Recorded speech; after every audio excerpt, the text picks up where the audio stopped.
My part-time savage was me running like 50 miles a week. What I used to do, and what I do now, is I got to a point, I'd be running, and I was like, okay, man, we could do 10 miles today. I get to 10 miles, like, oh no.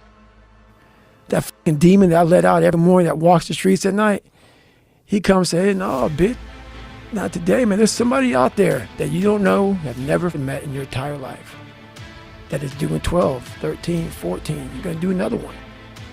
And when you meet them, you ain't getting ready.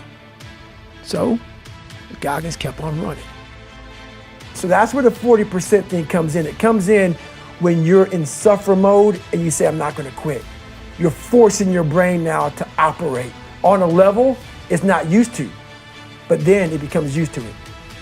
In times of need, even the hardest person forgets how badass they are. So I've been through a lot in my life. When you're going through a hard time right now, you forget all the hard time you endured.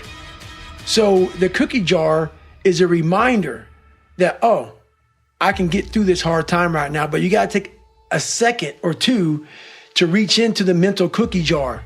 You gotta open up and say, okay, man, I was in 3 hell weeks and I got through 2 of them. You know, I was in Ranger School. I saw these beatings. My mom's soon-to-be husband got murdered. All these things I endured alone. I had to remind myself of the strength and the power that I have, that it's in me.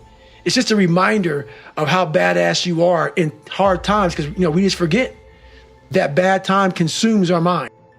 I see where I'm at today, but I know where I come from. I'm amazed at what a human being can actually do.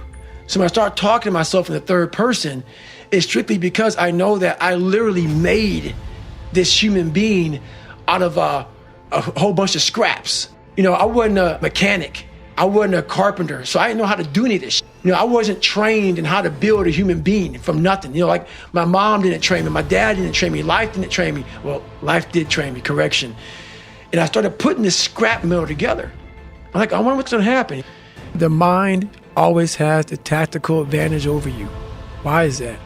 It knows your fears. It knows your insecurities. It knows where they're hiding. You're alone.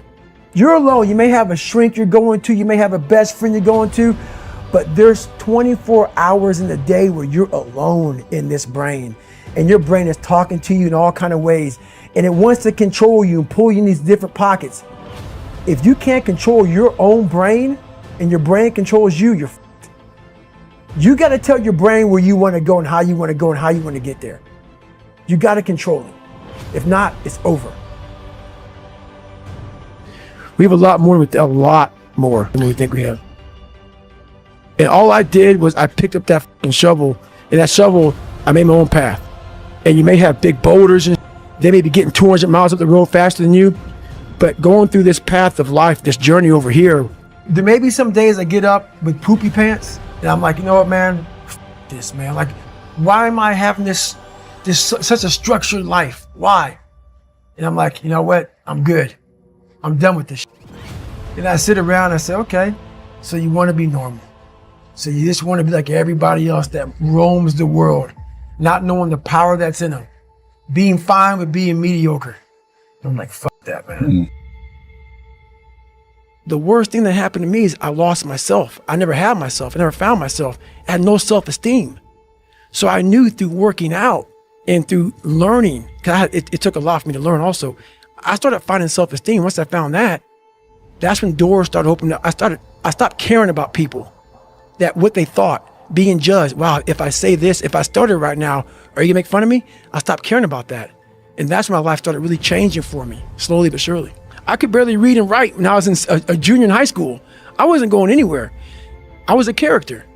I was trying to find myself through a character. I was making different hairstyles and sagging my pants, and I was off. I was off, man. I was a clown. I was a clown, and I was like, this is not where you're supposed to be in life, man. After a while, I started learning more and more and more through pain and suffering. I started learning so much about stuff. Before I knew it, man, I built this beautiful car. And I'm like, how did I do that? I know how to do it because I have all the tools. Through all the failure I went through trying to build this person who's Goggins. It's called raw accountability. Not just accountability where we find that nice, happy word. If you're fat, you look in the mirror and you say, wow, I eat a little too much. No, you're fat. You cannot say that to yourself. You have to make a list of the things that you don't like to do. This list should be very long. Like if you don't like making calls, the very first thing you should do is start making a ton of calls. Because why? That begins to own you. You start to drive yourself this way versus this way. But you'll figure out, if you start making a whole bunch of calls, if you like calling, call a lot. Guess what happens? You get over it. So what we do a lot is, I heard a lot of people say, triple down on this, triple down on most of your strength. No.